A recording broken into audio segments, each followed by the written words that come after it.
ఖచ్చితంగా. Right. So నిజమైన రక్షణ మనం పొందాలంటే ఫస్ట్ స్టెప్ ఏం చేయాలంటే మన పాపాలు మొదటిగా ఒప్పుకోవాలి కదా. బైబిల్లో రాయబడింది, మీరు పశ్చాత్తాపడి మీరు మారు మనసు పొందకపోతే మీరు కూడా అలాగే నశించారు. వారు నేర్చుకున్నారు కదా. సిలోయంలో లూకా సువార్త 13వ అధ్యాయంలో యేసుక్రీస్తు అంటాడు, సిలోయంలో ఒక పెద్ద టవర్ లేకపోతే ఆ గోపురం పడి 10-15 మంది చనిపోయారు. ఆ చనిపోయిన వారు మీకంటే చాలా చెడ్డవాళ్ళని అనుకోవద్దు, మీరేదో బతికారని మీరేదో మంచోడని మీరు అనుకోవద్దు. మీరు పశ్చాత్తాపడి మారు మనసు పొందకపోతే మీరు కానీ అలాగే నశిస్తారు అని యేసుక్రీస్తు అంటాడు. పిలాతు కొంతమందిని బలి అర్పించిన విషయాన్ని శిష్యులు వచ్చి యేసు ప్రభువు చెప్తారు, ప్రభువా పిలాతు కొంతమందిని బలి అర్పించాడయ్యా అన్నప్పుడు యేసు ప్రభు అంటాడు, ఆ బలి అర్పింపబడ్డవారు మీకంటే చెడ్డోళ్ళని మీరు అనుకోవద్దు. ఒకవేళ మీరు తిన్న పాపాలు ఒప్పుకోకుండా మీ పాపాలతో మీరు మారు మనసు పొందకపోతే మీరు కూడా అలాగే నశిస్తారు. సో కాబట్టి లోకంలో ఎవరు చెడ్డోళ్ళు కాదు, లోకంలో ఎవరు మంచోళ్ళు కాదు, మనం అందరం ఒకే కోవకు చెందినవాడు కదా. అదేంటి ఆ కోవ ప్రియుల? అందరూ పాపము చేసి దేవుని మహిమను పొందలేకపోయాం. మనందరినీ దేవుడు ఒకే ఒక గ్రూప్ లో పెట్టాడంటే ప్రియుల, అదేంటంటే మనందరం పాపం చేసి దేవుడు అనుగ్రహించి మహిమను పొందలేకపోయాం. ఒకసారి తీసుకుందామా ప్రియుల? ఒకవేళ మీ దగ్గర పెన్ను ఉంటే అండర్లైన్ చేసుకోండి. ఆ వాక్యము చాలా బేసిక్ విషయాలు కాబట్టి. రోమీయులకు రాసిన పత్రిక 3వ అధ్యాయం 23వ వచనమండి. 3:23 బుక్ ఆఫ్ రోమన్స్ అండర్లైన్ చేసుకుంటే చాలా మంచిది మనకి ఫ్యూచర్లో జ్ఞాపకం ఉండడానికి.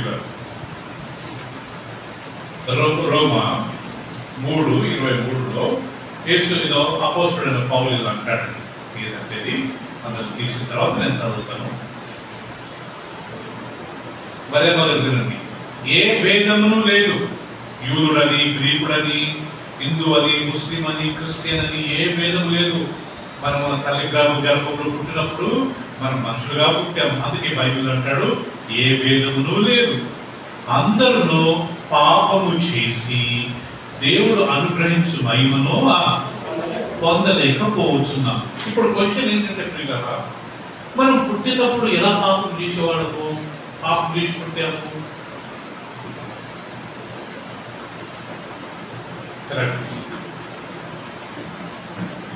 అది గమనించుకుందామా? ఏ భేదము లేదు. పౌలు అంటాడు ప్రియులారా, మనందరం ఒకే కోవకు చెందిన వాళ్ళం, ఏ భేదం లేదు. యూదుడని గ్రీకుడని హిందూ అని ముస్లిం అని ఏ భేదం లేదు. అందరూ పాపము చేసి దేవుడు అనుగ్రహించు మహిమను దేవుడు ఫ్రీగా మహిమను మనకి ఇస్తాడంట. కానీ అది మనం పొందలేకపోతున్నామని దేవుడి వాక్యం సెలవిస్తుంది. ఇప్పుడు క్వశ్చన్ ఏంటంటే, మనం తల్లి గర్భంలో పుట్టినప్పుడు డే 1 ఉన్నప్పుడు మనం పాపం చేసిన వాడు ఎందుకు అవుతాం? అందరు పాపం అంటాడు అక్కడ. జనరల్ గా మనిషి యొక్క జీవితాన్ని దేవుడు ఎలా పోల్చాడంటే ప్రియులారా, పౌలు దావీదు అంటాడు, నా తల్లి నన్ను పాపంలోనే గర్భం ధరించింది. చాలా అక్కడ మనం పాపంగా పుట్టడం కదా ప్రియులారా.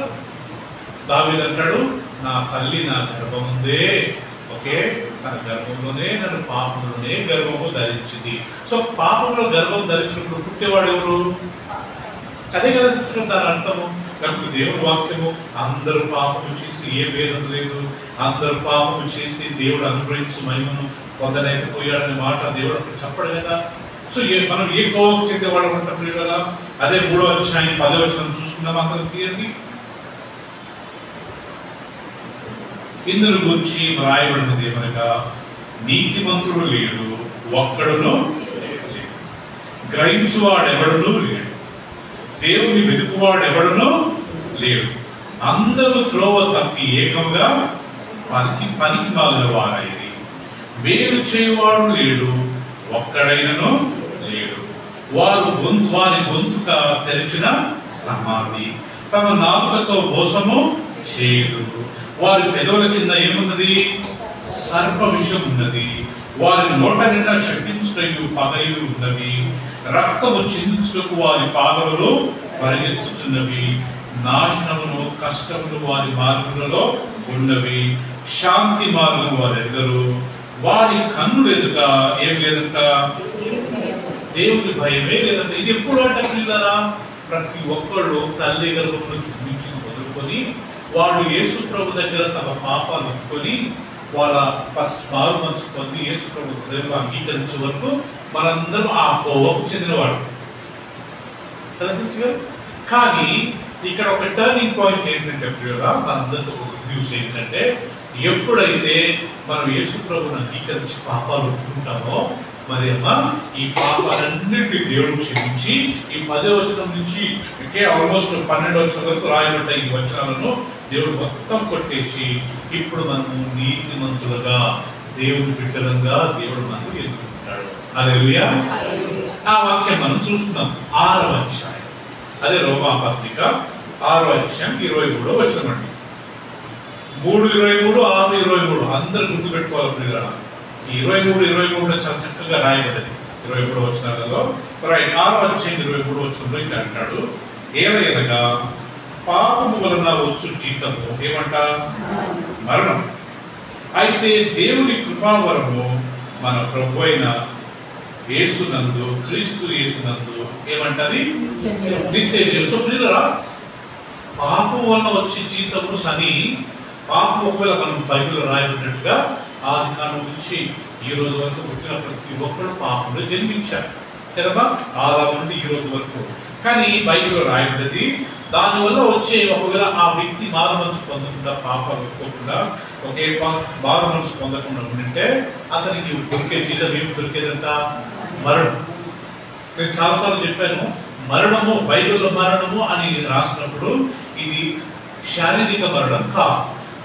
ఏం మరణం అంటారు, ఆత్మీయ మరణం. మీకు ఎంతమంది తెలుసు, ప్రకటన గ్రంథంలో తిరిగి ఒక వాక్యం రాయబడింది, అదేంటి, ఇది 2వ మరణం. ఏంటి ఆ 2వ మరణము, నరకానికి వెళ్ళడమే 2వ మరణం. అంతే కదా పిల్లలు. చూద్దామా 3 వాక్యాలు ఎక్కడ ఉన్నాయో. ప్రకటన గ్రంథం 21వ అధ్యాయం 20వ అధ్యాయం ఫస్ట్ తీసుకుందామండి. 2వ మరణం అనే మాట ఎన్నిసార్లు రాయబడింది చూద్దామా.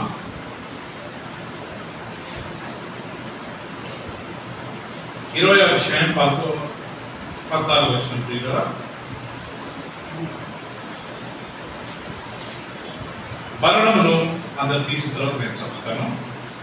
20వ అధ్యాయం 14వ వచనము, మరణమును మృతుల లోకమును అగ్నిగుండంలో పడవేయబడెను.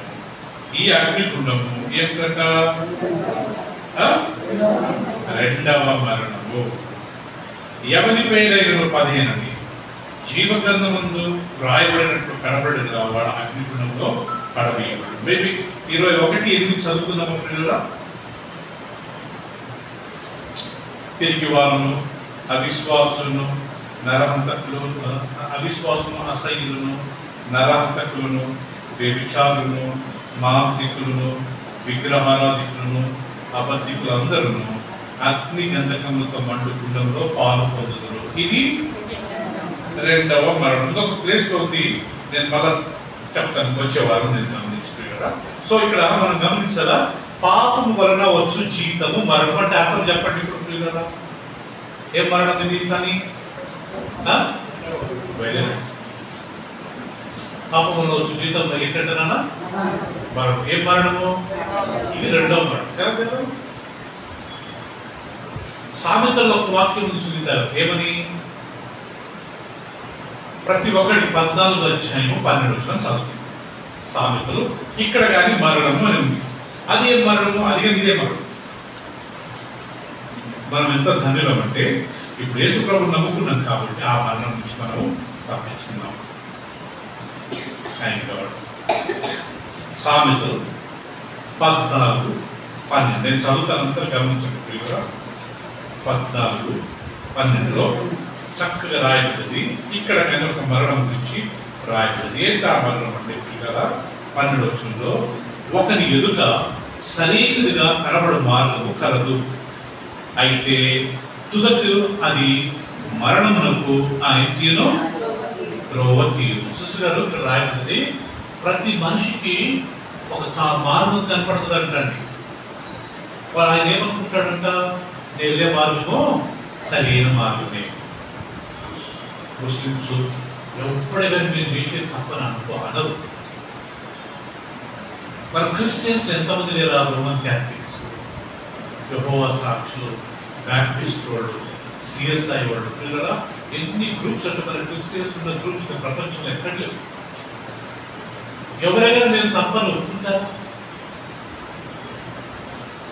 నిన్న నేను ఒక ఆయన వాక్యం చెప్తుంటే వింటున్నాను కదా, ఆయన బుక్లే ఆయన మాట్లాడుతూ అక్కడ అంత మంచి విశ్వాసులే, అంత బిలీవర్సే, మీ అందరిలో దురాత్మ ఉందంటున్నాడు. ఇప్పుడే నేను ప్రేయర్ చేస్తున్నా, ఆ దురాత్మ మీ చెవుల నుంచి బయటికి వెళ్ళిపోతుంది, మీ నోట్ల నుంచి బయటికి వెళ్ళిపోతుంది, మీ కళ్ళ నుంచి బయటికి వెళ్ళిపోతుంది.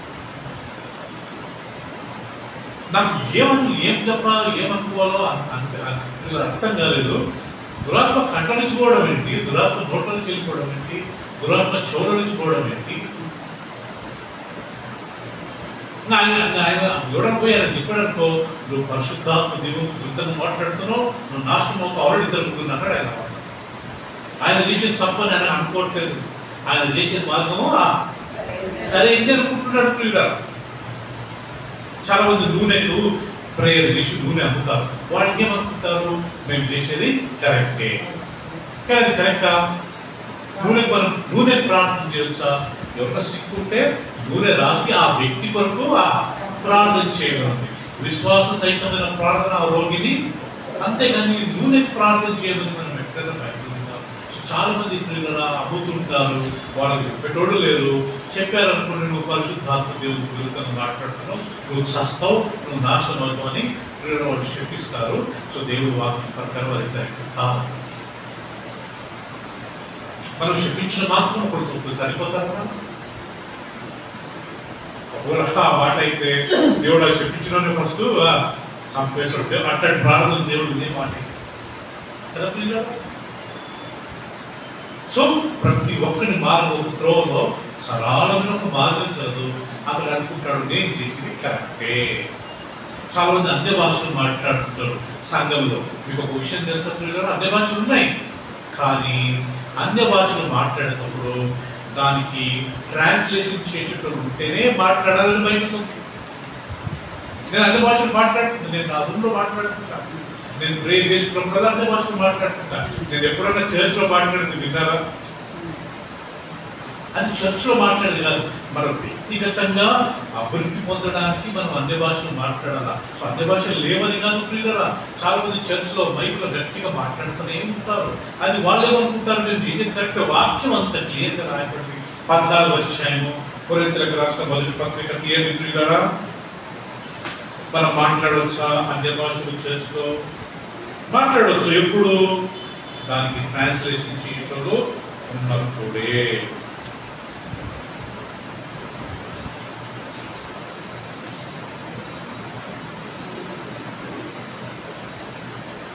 ఇరవై 28 వచ్చినామండి.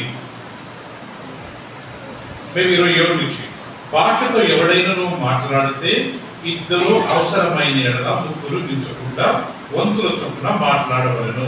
ఒకడు అర్థము చెప్పవలను. దాని తర్వాత అర్థం చెప్పువాడు లేని ఎడల అతడు సంఘంలో తీయలేదు. అసలు మళ్ళీ తీయడమా? నేను 14 వచ్చాను. కొరింథీయులకు రాసిన మొదటి పత్రిక 14:27 అండి. భాషతో ఎవడైనను మాట్లాడితే ఇద్దరు అవసరమైన ఎడల ముగ్గురికి మించకుండా వంతుల చొప్పున మాట్లాడవలను. ఒకడు అర్థము చెప్పవలను. అర్థము చెప్పువాడు లేని ఎడల అతడు సంఘంలో ఎలా ఉండాలా? మౌనంగా ఉండవలను, కానీ తనతోనూ దేవునితోనూ మాట్లాడటం వచ్చు. అంటే అర్థం ఏంటి? మనం పర్సనల్ గా దాన్ని మాట్లాడుకోవచ్చు కదమ్మా. ఇప్పుడు నేను అన్ని భాషలు మాట్లాడుతున్నప్పుడు దాన్ని ట్రాన్స్లేషన్ చేసినప్పుడు ఉండాలంట సునీతగా, అప్పుడే నేను మాట్లాడాలి. లేకపోతే ఎంత చక్కగా రాయండి. అన్ని భాషలు ఉన్నాయి ఇప్పుడు. కాక చాలా సంఘాలు పిల్లల మేము చేసేదే కరెక్ట్.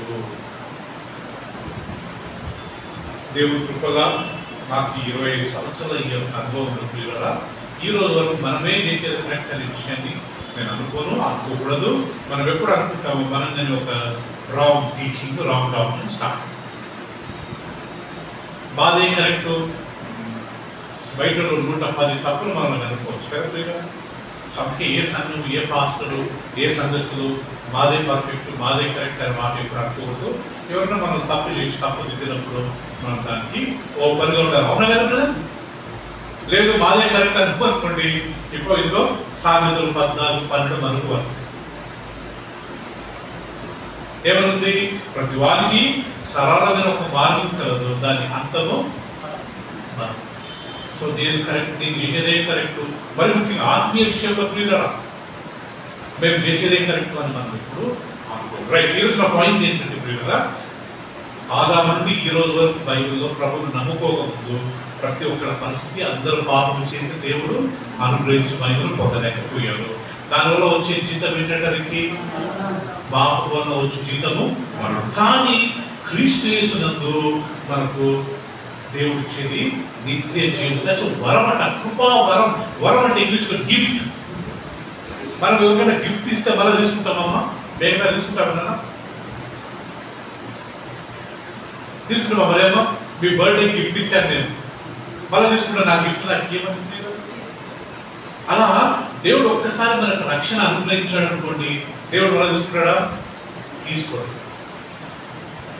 సో ఈరోజు నా పాయింట్ ఏంటంటే ఒక్కసారి, పోయిన వారం మనం నేర్చుకున్నది ఏంటంటే అందరం పాపంకి మనం పశ్చాత్తాపడకుండా మారు మనసు పొందుకుంటే మనం అందరము ఆ నాశనం అవుతాం, నశించిపోతామని మీరు కానీ అలాగే నశిస్తారు. రైట్, ఒక్కసారి మన పాపాలు ఒప్పుకున్నట్లయితే ఆయన నమ్మదగిన వాడు, నీతిమంతుడు గనక మన పాపములను క్షమించి మనల్ని సమస్త దుర్నీతి నుండి పవిత్రులుగా చేయడు కదా. రైట్, ఒక్కసారి మన పాపాలు ఒప్పుకుంటే దేవుడు ఎలా క్షమిస్తాడంట? పోయినసారి మనం నేర్చుకున్నప్పుడు ఇక్కడ పడమటికి తూర్పు ఎంత దూరమో దేవుడు మన పాపాలను అంత దూరమో అంతే. ఇంకా దేవుడు మళ్ళా జ్ఞాపకం చేసుకోవడం ఇక్కడ మానవులుగా మనమన్నా గుర్తు చేసుకుంటే తప్పదు, కానీ దేవుడు మాత్రం మనల్ని ఒకసారి క్షమించాడు అనుకోండి, ఆ పాపాలు మళ్ళా జ్ఞాపకము చేస్తుంది. రెండోది మనం పోయిన వారం నేర్చుకున్నాము 10వ గారు, అదేంటంటే మీ పాపములు ఎర్రగా రక్తం వలె ఉన్నా వాటిని తెల్లగా హిమం వలెను పవిత్రపరుస్తాను. అవి ఎర్రగా కెంపు వలె ఉన్నా వాటిని తెల్లగా గొర్రె బొచ్చు వలె నేను తెల్లగా హిమం తెల్లగా చేస్తాను. అంటే రెండోది, దేవుడు మన పాపాలు ఎంత గలీజు ఉన్నా, ఎంత తప్పు చేసినా, ఎంత దొంగతనాలు, ఎన్ని అబద్ధాలు, ఎన్ని పాపాలు చేసినా ఒక్కసారి నిజంగా పశ్చాత్తాపడి నేను చేయకుండా దేవుడికి తెలుసు మనం నిజంగా పశ్చాత్తాపడటం లేదు. అప్పుడు దేవుడు ఏం చేశాడంట వారు కదా, అన్నింటి క్షమించేసి వాటిని ఎలా చేశాడంట? తెల్లగా హిమము లేకుండా. మూడవది పోయినసారి మనం నేర్చుకున్నాం, ఒక్కసారి మన పాపాలు ఒప్పుకున్నాం అనుకోండి, ఆయన మన పాపాలు తీసుకుని సముద్రం యొక్క అగాధంలో మళ్ళా మనం వెతగలుగుతామా? దేవుడు తెలిసినట్టు లోతు, కానీ ఇట్స్ నాట్ ఇంట్రెస్టెడ్. ఆయన పాపం అంటేనే ఆయనకు ద్వేషము. అలాంటిది పాపాలు డీటెయిల్గా అడుగుతాడా? ఎన్ని సిగరెట్లు తాగినావు, ఏ సినిమాకి వెళ్ళావు కదా, వాళ్ళు ఏమని తిట్టావు, ఈజ్ నాట్ ఇంపార్టెంట్. ఆ స్మెల్లే నాకు ఇష్టం లేదు. అలాంటిది దాన్ని వివరించుకొని మనం అడుగుతాం ఆ స్మెల్ గురించి. చచ్చి దేవుని బైబిల్ ఉంది, ఆయన పాపము చూడలేనంత పరిశుద్ధుడు అప్పుడు గ్రంథంలో రాయబడి. అలాంటిది దేవుడు డీటెయిల్ అడుగుతాడా? ఎగ్జాంపుల్, దేవుడు ఒకసారి మన పాపాలను క్షమిస్తే జ్ఞాపకం చేసుకోవడం అనడానికి తప్పిపోయిన కుమారుడు యొక్క ఉదాహరణ తీసుకోవచ్చు. ఎలా ఆ కుమారుడు తండ్రి దగ్గరికి వచ్చి ఆస్తి తీసుకున్నాడంట, ఆస్తి ఎంత ఖర్చు పెట్టుకున్నాడంట. ఆయన ఉన్న ఆ యొక్క దేశంలో ఒక కరువు వచ్చిందంట. కరువు, తిండి బట్ట ఏం లేకుండా సమయంలో పందులు మేపడానికి ఒక ఇంటికి పనికి వెళ్ళాడంట. ఆ పందులు మేపుతూ ఆ పంది పొట్టు తిందాం అనుకుంటే ఆయనకు ఆ పంది పొట్టు కానీ దొరకలేదంట. అక్కడ ఆయన కూర్చొని, ప్రియులారా, నేను పరలోకపు తండ్రికి, నా తండ్రికి విరుద్ధంగా పాపం చేశాను. మా ఇంట్లో 10 మనుషులు కడుపు నుండి అన్నం తింటున్నారు. నేను కుమారుగా ఉండి కానీ నేను ఇంత కష్టంగా ఉన్నానే. అయ్యో నేను తప్పు చేశాను. నేను లేచి నా తండ్రి దగ్గరికి వెళ్ళి నేను క్షమాపణ అడుగుతానని నేను ఆలోచించి పశ్చాత్తాపడి ఆయన కూర్చోలేదు. ఆయన మళ్ళీ ఆయన తండ్రి దగ్గరికి వెళ్ళాడు. తండ్రి ఏం చేశాడంట? ఆయన చూసి ఒక ఉప్పు పెన్ను తీసుకొని, నేను ఇచ్చిన డబ్బు ఏమేమి చేసినా చెప్పు. ఆయన రాసుకున్నాడా? ఎన్ని బాటిల్ తాగినావు, వేరే తలం ఎంతమంది తలను బలగొట్టావు అని అడిగాడు ప్రియులారా. ఏం అడగలే. అప్పేనికి ఇష్టం ఉండదు తండ్రికి. ఆయన కౌగులు నా కొడుకు తిరిగి వచ్చాడు, చాలు రా బాబు, రిపెంట్ అయ్యాడు, అదొక్కటి చాలు, పశ్చాత్తాపడ్డాడు, అదొక్కటి చాలు అని చెప్పి తండ్రి ఆయన కౌగులించుకొని ఆయన మంచిగా వెంగు పెట్టి మంచి బట్టలు ఎప్పించి స్నానం చేయించి మంచి బట్టలు ఎప్పించి షూ వేపించి ప్రియులారా ఒక పెద్ద విందు చేయించాడంటే సిస్టర్ నా కొడుకు వచ్చింది నాకు నువ్వేమేమి చేసినావు, ఆ పైసలు ఏమేమి పాపం చేసినావు అని అడిగాడు ప్రియులారా. సో అదే ప్రియులారా దేవుని మనం ఒక్కసారి నిజంగా దేవుని దగ్గరికి ఇస్తాను, దేవుని క్షమించండి, నేను అది చేయకుండాల్సింది అని మనం ఒప్పుకున్నట్లయితే ఆ తండ్రి వల్ల వారిని నీటిని అడగడు ప్రియులారా. మూడవది మన పాపాలను ఎక్కడ పడేశాడంట? సముద్రం ఇంకా అగాధం పోయిసారి నేర్చుకున్నాం. నాలుగవది మనం యెషయా గ్రంథం 43వ అధ్యాయంలో నేర్చుకున్నాం ప్రియులారా, దేవుడు మన పాపాలను తన వీపు వెనక పడేశాడు. మన వీపు మనం చూడగలుగుతాం అసలు దేవుడు గారిని ఒకసారి ఆయన పాపాలు క్షమిస్తూ తన వీపు అంటే ప్రియులారా మొత్తం ఆదికాండం నుంచి ప్రకటన వరకు ఇంత క్లియర్ గా ఇలా క్షమిస్తాడు దేవుడు ఆయన వీపు వెనక పడేస్తాడు. ఐదవది పోయినసారి మనం నేర్చుకున్నాము, నేను నీ పాపాలను తుడిచివేశాను. బోర్డు మీద మనం రాసి మనం తుడిస్తే కనబడుతుందా ప్రియులారా? సముద్రం నేను సీ షోర్ దగ్గర మనం ఇసుక మీద ఏదైనా రాస్తాం, కొద్దిసేపు అయిన తర్వాత నీళ్ళు వచ్చి దాన్ని మొత్తం కొట్టేసి ఉంటుందా ప్రియులారా? రాశాము కానీ దాన్ని నీళ్ళు కడిగేసి. ఆ రకంగా దేవుడు ఒక్కసారి మన పాపాలు క్షమించడానికి దాన్ని తుడిచివేసి మరలా అంటాడు, మరలా నేను జ్ఞాపకము చేసుకున్నాను, ఐ డోంట్ రిమెంబర్, నేను మరలా జ్ఞాపకం చేసుకోను మీ పాపాలు. ఈ వాస్తవాలు చాలా మంది తెలవదు రైట్. సో ఒక్కసారి మన పాపాలు ఒప్పుకున్నట్లయితే మనం రక్షణ పొందాము, మన పేరు జీవనం రాస్తాం. సో ఇప్పుడు will go to second lesson. ఇప్పుడు చూసారు, ఒక్కసారి మన పాపాలు ఒప్పుకొని ఒక్కసారి మనం ఆయన అంగీకరించి ఒక కొత్త జీవితాన్ని ప్రారంభించామనుకోండి, దేవుడి దృష్టిలో మనందరము నీతిమంతులుగా తీర్చబడతాం. అందరం చదువు హల్లెలూయా. నీతిమంతులుగా తీర్చబడతాం, అది వాక్యంలో ఉంది. ఒక్కసారి నీతిమంతులుగా దేవుడు మనం ముద్ర వేసాడు అనుకోండి ప్రియులారా, రెండో రాకడ వరకు కానీ మనం ప్రియులారా నీతిమంతులు. కానీ ఒకవేళ మధ్యలో పాపం చేసి మళ్ళా పడిపోయాం అనుకోండి, అప్పుడు ఏం చేయాలా? రక్షణ పొందాము, మనం దేవుడు సీల్ వేసాడు. సో ఒకవేళ బై ఛాన్స్ మనం ఏమైనా తప్పు పాపాలు చేసినాం అనుకోండి, మనకు అది అనిపించింది అనుకోండి ఇది తప్పు అని, ఏం చేయాలి ప్రియులారా? మనకున్న ఆలోచన ప్రకారం చెప్పండి, మళ్ళా క్షమించమని. Very good. రోమీయులకు రాసిన పత్రిక 5వ అధ్యాయం 1వ వచనం చాలా ముఖ్యమైన వాక్యం ప్రియులారా. 5వ అధ్యాయం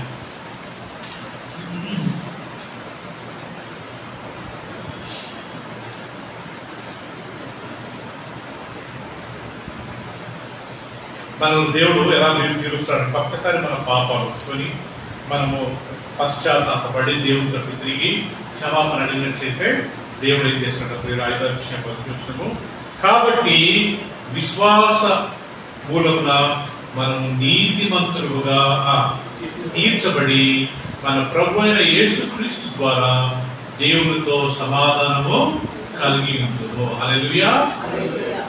ఇది ప్రియులారా, మరియు ఆయన ద్వారా మనం విశ్వాసం వలన ఈ కృపయందు ప్రవేశం గలవారమై అందులో నిలిచి ఉండి దేవుని మహిమను కూర్చున్న నిరీక్షణను బట్టి అతిశయపడుచున్నాము. ఇది ప్రియులారా, ఒక్కసారి మనం రుచి బైబిల్లో ఉంది, ఒక్కసారి మన పాపాలు ఒప్పుకొని ఒక్కసారి పశ్చాత్తాపడి మారు మనసు పొంది యేసు ప్రభు మన హృదయంలోకి అంగీకరించి ఒక కొత్త జీవితాన్ని ప్రారంభించిన తర్వాత సిస్టర్ బైబిల్లో రాయబడింది, మనం విశ్వాసమూలముగా నీతిమంతులముగా తీర్చబడి దేవుడితో మనం సహవాసం కలిగి ఉంటాము. ఫినిష్. దేవుడు మనకు సీలు కొట్టాడు. ఎప్పుడు నిజంగా పాపాలు ఒప్పుకున్న దాన్ని విడిచిపెట్టాడు. సామెతల గ్రంథము 28వ అధ్యాయం 11వ వచనం అలా చదువుతున్నప్పుడు ప్రియులారా, ఇప్పుడు మనం చదువుకున్న వాక్యం ఎప్పుడు వర్తిస్తుంది మనకి? సామెతలు 28:13 ఇది చేసినప్పుడు మనకు వర్తిస్తారంటండి. సామెతలు 28:13 ఒకసారి చూస్తున్నాం ప్రియులారా. 28:13 ఏం రాయబడిందంట? అతిక్రమములను దాచిపెట్టువాడు ఏం చేయడు? వర్ధిల్లడు. అంటే నేను చేసిన తప్పును, పాపాన్ని నేను దాచిపెట్టుకుంటే నేను వర్ధిల్లనంట. వాటిని ఒప్పుకొని ఏం చేయాలి? తర్వాత విడిచిపెట్టువాడు దేవుని దృష్టిలో ఏం పొందుతాడు? అది ప్రియులారా మారు మనసు అంటే ఇది ప్రియులారా. నిజమైన మారు మనసు అంటే చక్కగా రాయబడింది. తన అతిక్రమంలో ఒకవేళ బై ఛాన్స్ మనం మారు మనసు పొంది నిజంగా దేవుడితో తిరిగి పశ్చాత్తాప పట్టామనుకోండి, దేవుడు మన పేరు జీవగ్రంథంలో రాస్తాడు. మనమందరం నీతిమంతులుగా దేవుడు తీర్చబడతాడు. ఎంత భాగ్యం కదలిచ్చి ఒక్కసారి మనం మా పాపాలు ఒప్పుకొని బ్యాప్టిజం తీసుకొని కొత్తగా జన్మించిన తర్వాత దేవుడు మన పేరు జీవగ్రంథంలో రాసి మనల్ని నీతిమంతులుగా తీరుస్తాడు. ఒకవేళ ఆ ప్రాసెస్ లో మనం రేపు పరలోక రాజ్యానికి వెళ్ళే వరకు మనం బ్రతికినన్ని రోజులు, లేకుంటే బై ఛాన్స్ వాళ్ళు చనిపోయామనుకోండి. పోయినసారి అలెగ్జాండర్ బ్రదర్ చెప్పినట్టు యేసు ప్రభు రాకడ ఎప్పుడైనా రావచ్చు. దానికన్నా ముందు మనం కానీ చనిపోవచ్చు. రెండిట్లో ఏదో ఒకటి ముందు జరగవచ్చు కదా ప్రియులారా. ఆయన రాకడన్నా రావచ్చు, లేకపోతే నేనన్నా చనిపోవచ్చు. ఏం చేసినా మనం దేవుని దగ్గరికి వెళ్ళాలనేది ఒక గురువు అంట. ఆయన రాకడ కొరకు గుర్తు మాత్రమే కదా సిద్ధపడాల్సింది. మన మరణం గురించి కానీ మనం సిద్ధపరచుకోవాలి. ఈరోజు ప్రతాప్ బ్రదర్ రాలేదు. తెలుసా రీజన్ ఏంటో? వాళ్ళ సొంత అన్నయ్య రతన్ కుమార్ అని మన ఫెలోషిప్ ఒక 2 సార్లు వచ్చాడు. ప్రతాప్ అంటే 2 సంవత్సరాలు పెద్దోడు. హార్ట్ అటాక్ అని నిన్న ప్రతాప్ నాకు విషయం పెట్టాడు. బ్రదర్ నాకంటే పెద్దోడు, 2 సంవత్సరాలు. ప్రతాప్ 53, ఆయనకి 55. సో పాపం రైల్వేలో జాబ్ చేస్తున్నాడు. ఇద్దరు ట్విన్స్ రాజ్ కుమార్, ప్రతాప్ కుమార్. ఏం ప్రతాప్ ఏం లేదా ఏమైంది తర్వాత కొలాప్స్ అయ్యాను. ప్రతాప్ నేను ట్రైన్ బుక్ చేసుకుని సో ప్రార్థన చేయమని తర్వాత ఆ కుటుంబం ఆదరణలు ప్రార్థన. సో యేసుప్రభు రెండో రాకడే రావాల్సిన అవసరం లేదు. మనం కానీ చనిపోయే అవకాశం ఉంది. నేను నాకు ఇప్పుడు 52 సంవత్సరాలు. 52 సంవత్సరాల నుంచి నేను 18 సంవత్సరాల నుంచి వింటున్నా యేసుప్రభు వస్తాడు, యేసుప్రభు రెండో రాకడ వస్తుంది, ఆయన త్వరగా వస్తాడు, మేఘాల మీద ఆయన వస్తాడు, పరిశుద్ధులను తీసుకెళ్తాడు, ఓకే సమాధులు తెరవబడతాయి. నేను ఆల్మోస్ట్ 18 years ఉన్నప్పుడు ఆయన వస్తుంది. మా డాడీ అని చెప్పేవాడు యేసుప్రభు ఎప్పుడైనా రావచ్చు. ఆయన అన్నాడు ఆయన చనిపోయాడు. యేసుప్రభు వచ్చాడా? రాలేదు. పౌలు కాలం నుంచి యేసుప్రభు ఇదిగో దొంగవలే వస్తాడు. వచ్చాడా? కాదు. పేతురు నాడు ఆయన దొంగవలే వస్తాడు. పేతురు గ్రంథంలో వచ్చాడా? రాలేదు. యోహాను ప్రకటనలు రాస్తాడు, ఇదిగో నేను దొంగవలే వస్తాను. 3 సార్లు బైబిల్లో నేను దొంగవలే వస్తాను, ఆయన దొంగవలే వస్తాడు. ఆ యోహాను రాస్తాడు, పేతురు రాస్తాడు, పౌలు రాస్తాడు. చివరికి యేసుప్రభు గారు అన్నాడు, ఇదిగో నేను దొంగవలే వస్తాను. కానీ వచ్చాడా? మనల్ని బతికిన కాలంలో రాకపోవచ్చు, కానీ మనకు ఒకటి మాత్రం జరగవచ్చు. ఏంటది? మనం చనిపోవచ్చు కదంచి. సో ఆయన రెండో రాకడకు ముందు మనం చనిపోవచ్చు. సో దేనికైనా మనం ఏం చేయాలంట? సిద్ధంగా ఉంటాం. ఇది దాని అర్థం. సో ఒక్కసారి మన పాపాలు ఒప్పుకున్న తర్వాత మనం నీతిమంతులం అయిన తర్వాత మనం పడిపోయామనుకోండి, తక్షణమే దేవుని దగ్గర క్షమాపణ, తండ్రి నన్ను క్షమించాలి, మీరు అంతంతో నన్ను కడగరు అని మనం పాపాలు ఒప్పుకుంటామనుకోవాలి.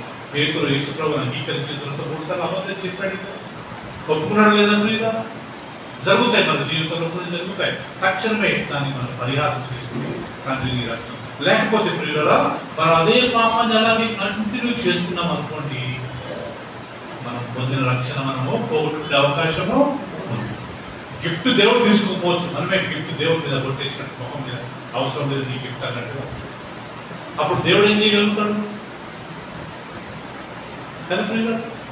సో ఒక్కసారి నీతిమంతులుగా మార్చబడ్డ తర్వాత, తీర్చబడ్డ తర్వాత మనమందరం ప్రియుల దేవుడు వాక్యం ప్రకారము మనమందరం ఆయన రాజ్యంలో మన పేరు రాయబడి. ఇప్పుడు యోహాను సువార్త తీసుకున్నాం 1వ అధ్యాయం.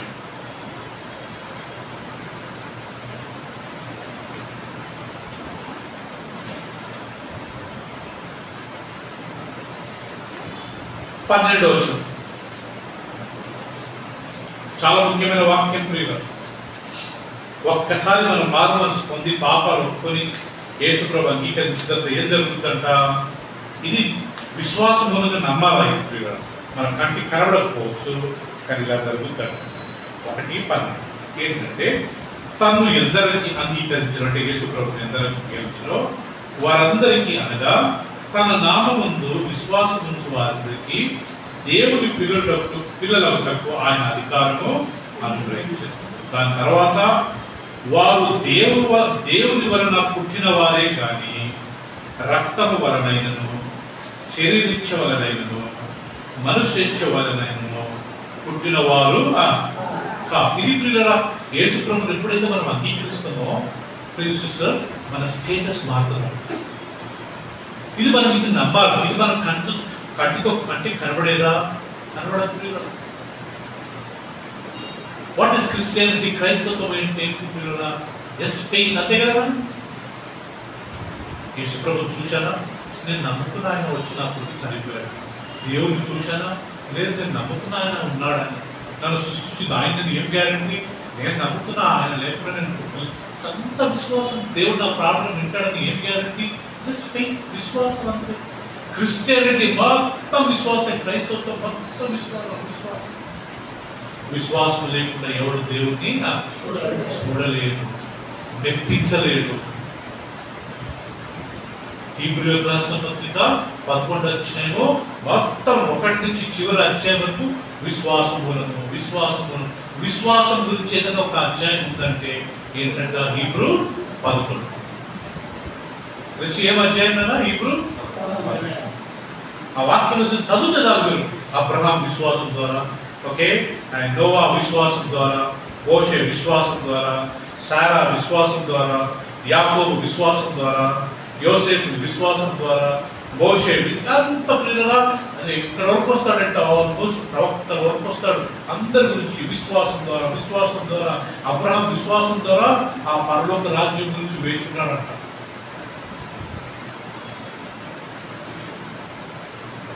మనం ఈరోజు మందిరానికి వస్తున్నాం, బైబిల్ స్టడీకి వస్తున్నాం, సండే ఆరాధనకు వస్తున్నాం అంటే ప్రియులరా విశ్వాసం ద్వారానే కదమ్మా.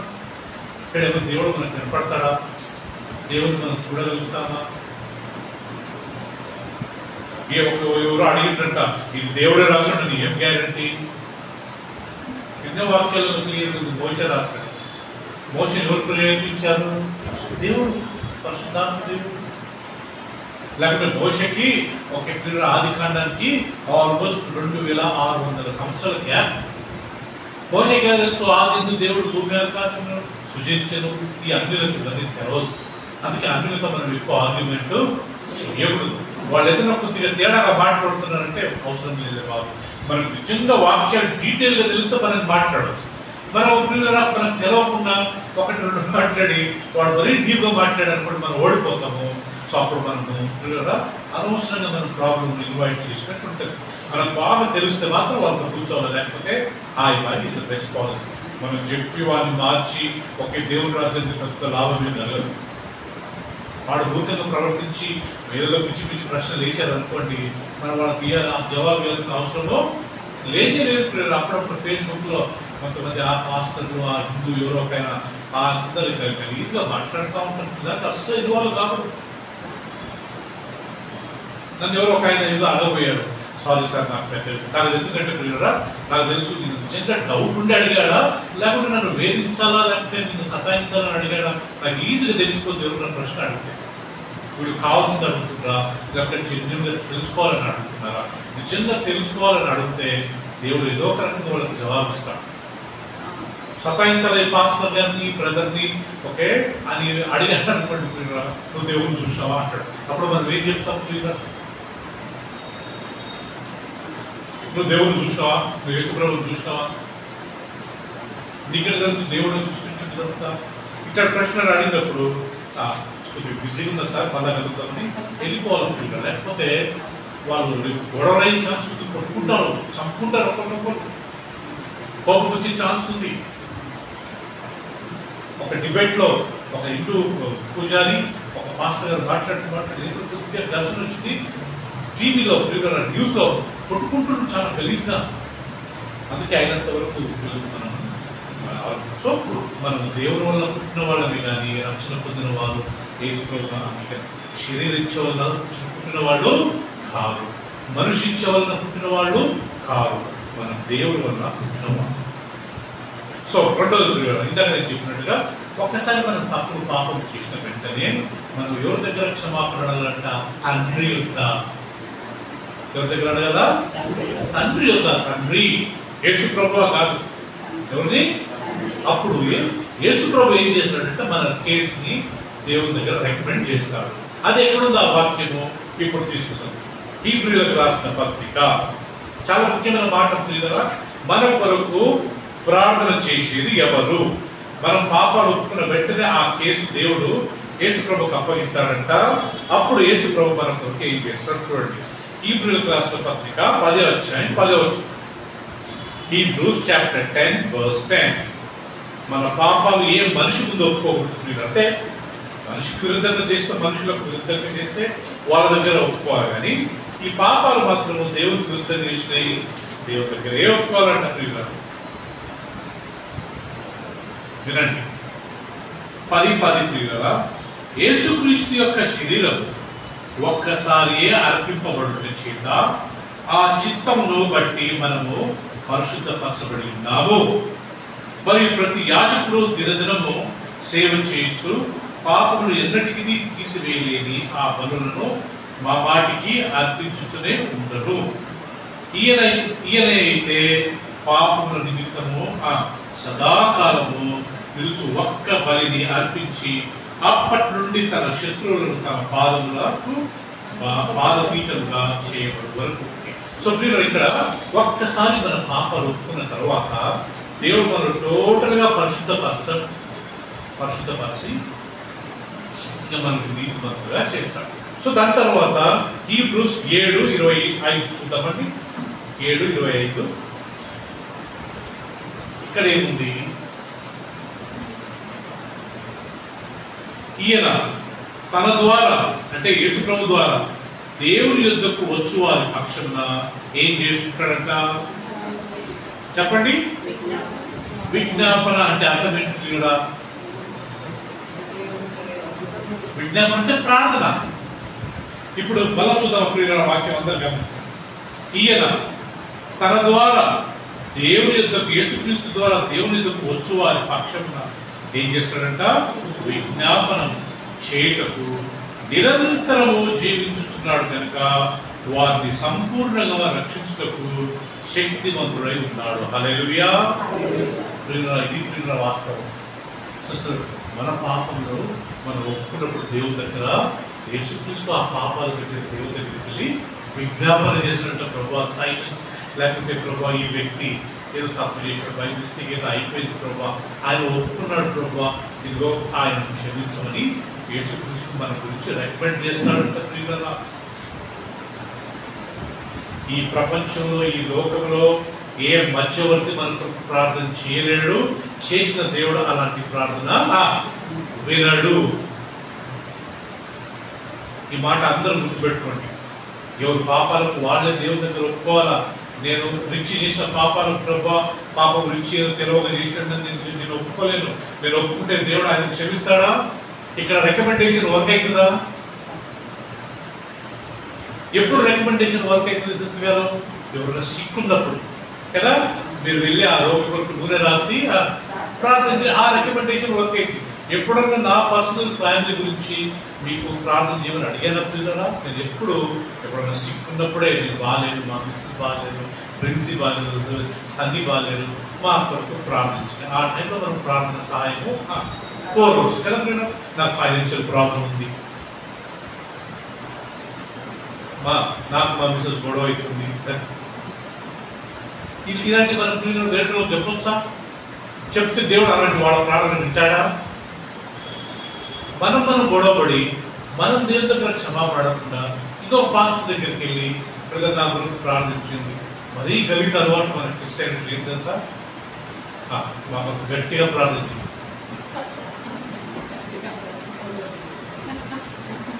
వింటారా? వాళ్ళు ప్రార్థన చేయరు. సునీత గారు వేరేటోళ్ళు బ్రదర్ నాకు గట్టిగా ప్రార్థన చేయండి. నీ గురించి నువ్వు గట్టిగా చేసుకోవాలి, కానీ నేను చేస్తా గట్టిగా రోజు తెలుస్తూ చాలా ప్రతి కోసం చేస్తూ మాట్లాడితే ప్రతి ఒక్కరు ప్రార్థన చేయండి, ప్రార్థన చేయండి, ప్రార్థన చేయండి, ప్రార్థన చేయండి. అబ్బా బాబు నీ ప్రాబ్లం నువ్వే ప్రార్థన చేయాలమ్మా. సిక్కున్నప్పుడు మాత్రమే నేను వేరొకరి గురించి ప్రార్థన చేయాలి. మన సమస్యలకు ప్రాబ్లమ్స్కి ఎవరు చేయాలట? అంతే కదా. యాకోబు పత్రిక 5:13 చూడండి కదా. బైబిల్లో ఎక్కడ కానీ ఒకళ్ళ పాపాల నిమిత్తం ఇంకొకరు ప్రార్థన చేసినట్టు నేను వెతికినాను ఎక్కడ. యాకోబు పత్రిక, హీబ్రీయులకు రాసిన పత్రిక పక్కన ఉంటుందండి. 5వ అధ్యాయం 13వ వచనం అందరు చూడండి ప్రియులారా. మీలో ఎవరికైనానో శ్రమ సంభవించిన అతడు అది ప్రియులారా. ఇక్కడ శ్రమ అంటే ప్రాబ్లమ్స్, ఫైనాన్షియల్ ప్రాబ్లం కావచ్చు కదా, ఫ్యామిలీ ప్రాబ్లం కావచ్చు, ఏమైనా ప్రాపర్టీ ప్రాబ్లం కావచ్చు, భార్య భర్తల మధ్య గొడవ ఉండొచ్చు, పిల్లలు మంచిగా మాట వినకపోవచ్చు. ఇలాంటి జరిగినప్పుడు ఏం చేయాలంటే మీరు ఎవరికైనా సంభవించినా అతడే ప్రార్థన చేయాలా. ఎంత చక్కగా వాక్యం రాయాలి. నేను చాలా రేపు ప్రియులరా నా గురించి ప్రార్థన చేయండి అని ఎవ్వరు చెప్పాలి. నా గురించి నేను చేసుకుంటున్న వేరేటోళ్ళు చేస్తే దేవుడు ఎందుకు వింటాడు? ఎక్కడైనా బైబిల్ ఉందా నా గురించి నేను కాకుండా వేరేటోళ్ళు చేస్తే దేవుడు వింటాడు కదా ప్రియులరా? ఎక్కడ బైబిల్లో వేరేటోళ్ళ గురించి, వేరేటోళ్ళ పాపాల గురించి, వేరేటోళ్ళ సమస్యల గురించి ప్రార్థన చేసిన నేను 100 రెఫరెన్సులు చూపిస్తా. సిక్కున్న వాళ్ళ గురించి ప్రార్థన చేసినప్పుడు దేవుడు ప్రార్థన వారిని స్వస్థపరిచాడు. వాళ్ళ పాపాల గురించి ఇంకొకటి ప్రార్థన చేసినట్టు ఎక్కడుందా? యేసుక్రీస్తు తప్ప ఎవరే కానీ చేయలేరు. కొన్ని చర్చలలో ఫాదర్ దగ్గరికి వెళ్ళి వాళ్ళు పాపాలు ఒప్పుకుంటారు. ఫాదర్ నేను ఈరోజు ఆ పార్టీలోకి వెళ్ళిన ఒక చిన్న పెగ్గు తాగాను, నన్ను క్షమించండి. ఇప్పుడు ఫాదర్ ఏం చేస్తాడంట? ఈయన పోయి యేసు ప్రభు ప్రార్థన చేస్తాడంట. యేసు ప్రభు వెళ్ళి ఎవరికి ప్రార్థన చేస్తాడంట? తండ్రికి. ఎంత తప్పుడు బోధకులుగా. ఇప్పుడు మనం కూర్చున్నా యేసుక్రీస్తు మన కొరకు విజ్ఞాపన చేస్తున్నాడు. ఎవ్వరు లేరు మా ప్రపంచంలో మన పాపాల నిమిత్తము విజ్ఞాపన చేసేవాడు. సిక్కుంటే ఎవరి దగ్గర వెళ్ళొచ్చు. ఆ పాస్టర్ గారు తల మీద చేయబెట్టి ప్రార్థన చేస్తే బైబిల్లో రాయబడింది. ఆయన వారి చేతులు వారి మీద చేతులుగా వారికి దెయ్యాలు వెళ్ళబోయినాయి. మేము కానీ చాలా మంది ప్రార్థించు, కానీ పాపాల నిమిత్తం మనం ఎవరి దగ్గర చెప్పుకోకూడదు. వాళ్ళు చేసిన మన పాపాలు దేవుడు క్షమించు. ఇంకొక వాక్యం చూపించమంటారా? మన పాపాల కొరకు ఎవరు ప్రార్థన చేస్తారో, ఎవరి దగ్గర మనం ఒప్పుకోవాలో? 1 జాన్, యోహాను మొదటి పత్రిక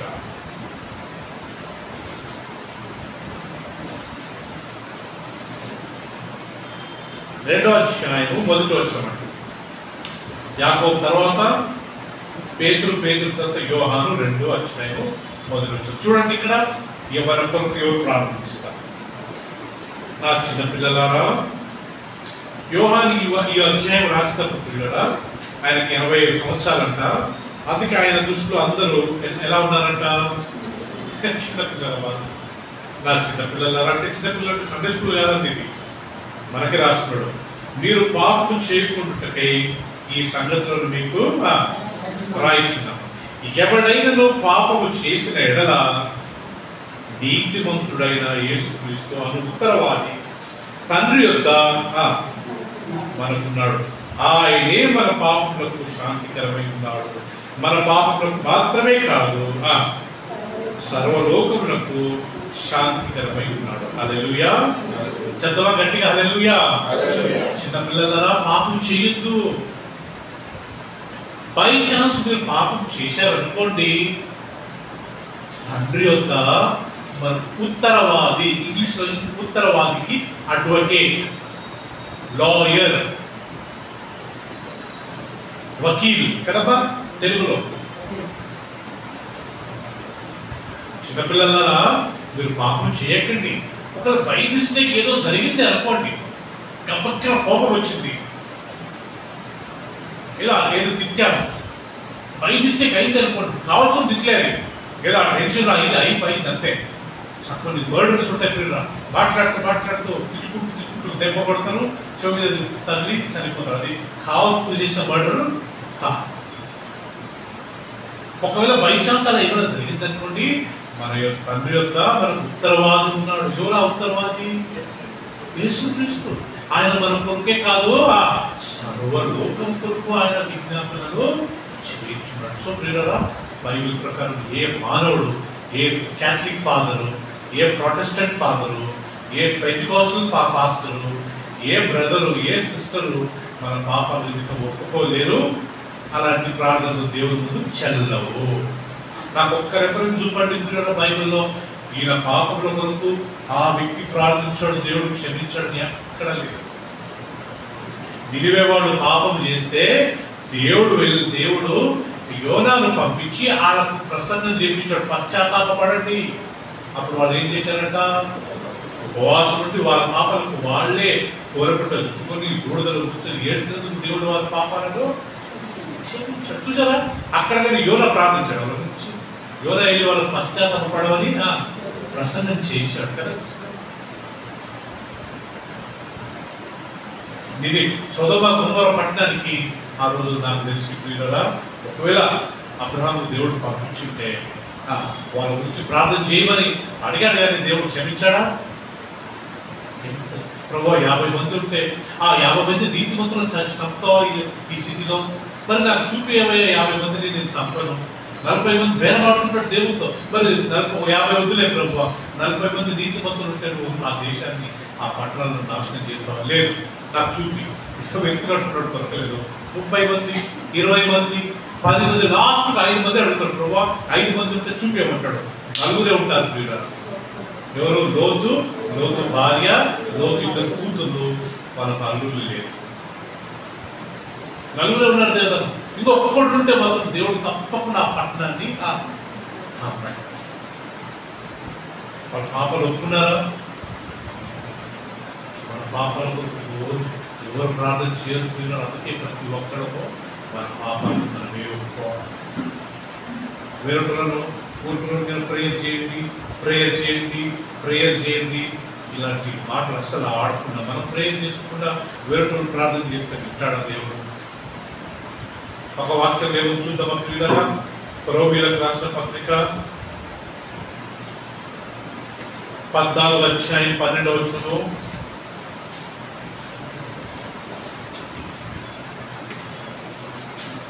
రోమీయులకు రాసిన పత్రిక 14:12 ప్రియులారా, ఎవరు పాపాలకు వాళ్లే అన్నట్టు ఇక్కడ రాయబడి చదువుతుందమ్మా.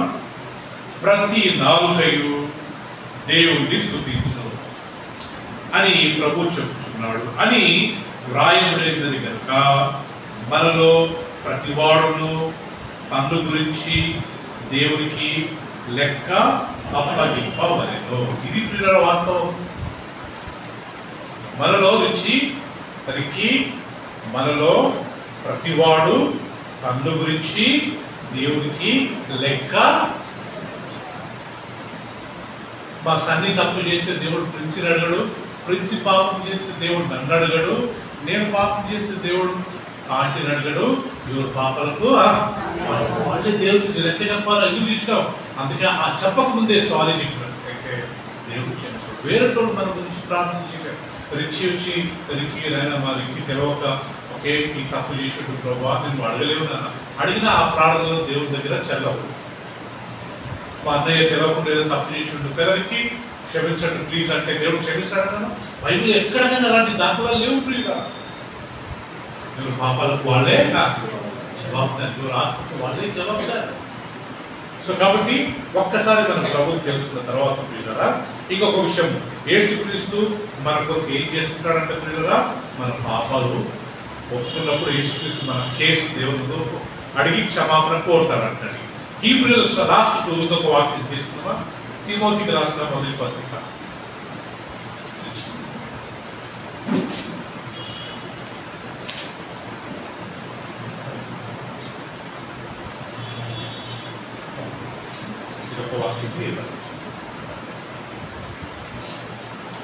Hebrews chapter 2. Sorry, క్షమించండి. తిమోతికి రాసిన మొదటి పత్రిక 2వ అధ్యాయం 5వ వచనం ప్రియులారా. ఇది గాని ఎంత చక్కగా రాయబడిందో చూసుకోండి.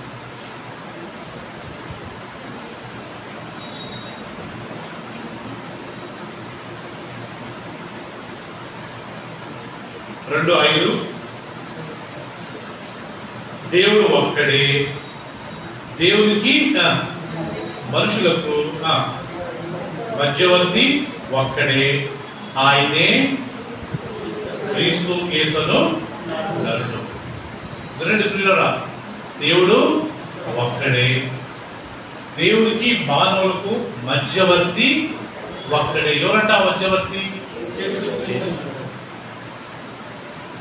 నేను కానీ కాదు, ఏ ఫాదర్ కాదు, ఏ బిషప్ కాదు, ఏ పోప్ కాదు కదా. ఒక సేవకులుగా మనం దేవుని వాక్యాన్ని షేర్ చేసుకోవచ్చు, అంతేగాని ఎవరి పాపాలకు వాళ్ళే దేవుని ముందు లెక్క చెప్పాలి. ఈ వాక్యం ఎంత ముఖ్యమంటే ప్రియులారా, చివరికి ఇంకొక వాక్యం తీసుకొని ముగించుకుందాం. రోమా 8:33 and 34. Romans 8:33, 34.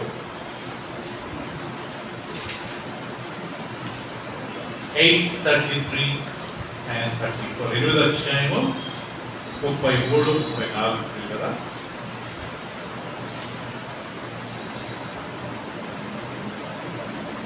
దేవుని చేత ఏర్పరచబడిన వారి మీద నేరము మోపువాడెవడు? మనం నీతిమంతులుగా దేవుడు తీర్చాడు కాబట్టి ఇంకా మన మీద నేరం ఎవరు మోపలేరు. నీతిమంతులుగా తీర్చేవాడు దేవుడే, ఆల్రెడీ తీర్చాడు కాబట్టి. శిక్ష విధించువాడెవడు? దేవుడే. నీతిమంతులుగా తీర్చేవాడెవడు? దేవుడే. చనిపోయిన క్రీస్తు యేసే. అంతేకాదు మృతులలో నుండి లేచిన వాడును, దేవుని కుడిపార్శ్వన ఉన్నవాడును మన కొరకు ఏం చేస్తున్నాడంట? విజ్ఞాపము కూడా చేయువాడును ఆయనే. అవే చూసారు చక్కగా మన కొరకు ఎవ్వరు ప్రార్థన చేయలేదు, ఎవరికైనా విజ్ఞాపం చేయలేదు. మృతులో నుంచి లేపబడిన ఆ క్రీస్తు మాత్రమే మన కొరకు విజ్ఞాపన చేస్తా ఉంటాడు. యేసు క్రీస్తు తండ్రి కుడి పార్శ్వన కూర్చున్నాడంట ప్రియులారా. మనం పాపాలు వస్తున్న వెంటనే ఆ కేసు దేవుడు యేసు ప్రభువుకు అప్పగిస్తాడంట. యేసు ప్రభు మన క్యారెక్టర్ తెలుసు కాబట్టి, నాకు తెలుసు ప్రభు సైన్ నాకు తెలుసు, నాకు నిజంగా పశ్చాత్తాపడ్డాడు. లేదు ప్రభు నాకు తెలిసి నా పశ్చాత్తాపడలేదు, రిపెంటెన్స్ లేదు. ఆల్మోస్ట్ కోర్టులో ఎట్లా జడ్జి ఎట్లుంటాడు, లాయర్ ఎట్లుంటాడు, అది ఇక్కడ సీన్. అందుకే యేసుక్రీస్తు శిలువలో చనిపోయేటప్పుడు ఏమన్నాడు? నా దేవా నన్ను ఎందుకు జీవించు. ఇప్పటి వరకు తండ్రి తండ్రి తండ్రి తండ్రి అన్నవాడు ఇప్పుడు ఏమంటున్నాడు? నా దేవా. అక్కడ ఏంటి? దేవుడు జడ్జి, యేసుక్రీస్తు క్రిమినల్. ఎందుకు క్రిమినల్? మన పాపాలన్నీ ఆయన మీద. ఇప్పుడు తండ్రి అయిన దేవుడు యేసు ప్రభువును చూస్తే ఎట్లుంది? మొత్తం పాపాలన్నీ ఆయన మీద ఉంది. అందుకు తండ్రి అయిన దేవుడు యేసు ప్రభువుని చేయవచ్చాడు. అదొక స్థలంలో యేసు ప్రభు చాలా బాధపడ్డాడు. శిలువలో చనిపోయినందుకు కాదు, ఆయన ఉప్పేసినందుకు కాదు, ఆయన తగ్గినందుకు కాదు. ఎందుకంటే తండ్రి అయిన దేవుడు ఆయనలో చేయవచ్చాడు. నా దేవా దయాలను చేయి. సో ప్రియులను గుర్తుపెట్టుకోండి, మనమందరం పాపము, పాపం వల్ల వచ్చే జీతము మరణము. ఒక్కసారి యేసు ప్రభు దగ్గర మన పాపాలు ఒప్పుకున్న తర్వాత మనందరము నీతిమంతులము. ఇప్పుడు మనమందరం ఏమంట? నీతిమంతులు. ఒక్కసారి నీతిమంతులుగా తీర్చబడ్డ తర్వాత మన మీద నేరం మేము పోవాడేవాడు లేడు. మనమంతా నీతిమంతులమే. ఈ నీతిమంతులం అయిన తర్వాత బై మిస్టేక్ మనం ఏమైనా తప్పు చేస్తే తక్షణం మన తండ్రి దగ్గరికి వెళ్ళి మన పాపాలు క్షమిస్తాడు లేదా?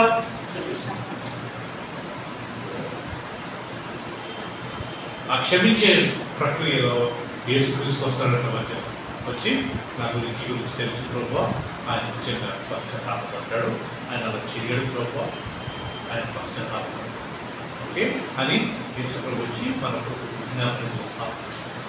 మనుషులకు దేవునికి ఏ మధ్య వరకు ప్రార్థన చేస్తే దేవుడు వినడు. ఎవరు పాపలు వాళ్ళే, ఎవరు ఆత్మకు వాళ్ళే. సో కొంతమంది నోరు తెరిస్తే ఎవరు అనుకుంటా ప్రార్థన చేయండి, ప్రార్థన చేయండి, ప్రార్థన చేయండి. మీరు చేసుకున్న విరటోళ్ళు చేస్తే వింటాడా మరి ప్రార్థన? మన పాపాలు మనం ఒప్పుకోకుండా, మన కష్టాలు మనం ఒప్పుకోకుండా, మన ప్రాబ్లమ్స్ మనం దేవుని దగ్గర సమర్పించకుండా వేరేటోళ్ళు మా కొరకు ప్రార్థన చేయండి. దేవుడు ఒక్కసారి ఊహించండి ప్రియురా, అది న్యాయమేనా? ఈ రోజుల్లో అందరూ ఫుల్ బిజీ అయిపోయి ఓకే ఆ పాస్టర్కు 1000 రూపాయలు పంపి, ఈ పాస్టర్కు 1000 రూపాయలు పంపి, ప్లీజ్ ప్రే, ప్లీజ్ ప్రే.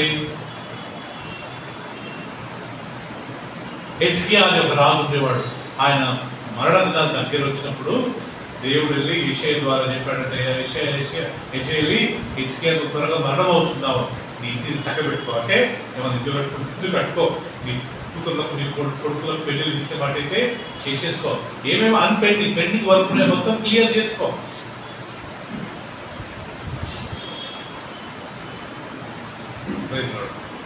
అప్పుడు ప్రియులు ఏం చేశాడంటే యెషయా నా గురించి ప్రార్థన చేయమని అడిగాడు.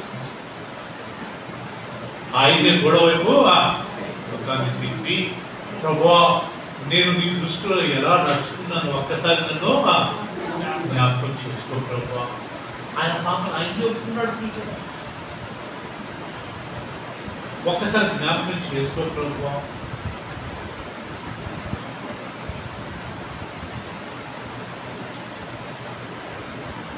అప్పుడు దేవుడు మళ్ళా యెషయాను పంపి, నువ్వు వెళ్ళి చెప్పాయా నేను ఆయన ప్రార్థన విన్నా, ఆయన కన్నీళ్లను చూశాను.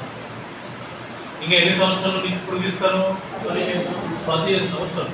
యెషయా ఒప్పుకోనండి ఆయన గురించి పాపాలు, ఆయన ఒప్పుకోరు ఆయన గురించి, రాజే ఒప్పుకున్నాడంటే ఆయన పాపాల గురించి. మన నిమిత్తం ఎవరు ప్రార్థన చేసిన దేవుడు వినడండి. ఎవరి పాపాలకు వాళ్ళే ఒప్పుకోవాలి, ఎవరి కష్టాలకు వాళ్ళే ఒప్పుకోవాలి. ఎప్పుడు దేవుడు వింటాడు మన ప్రార్థన?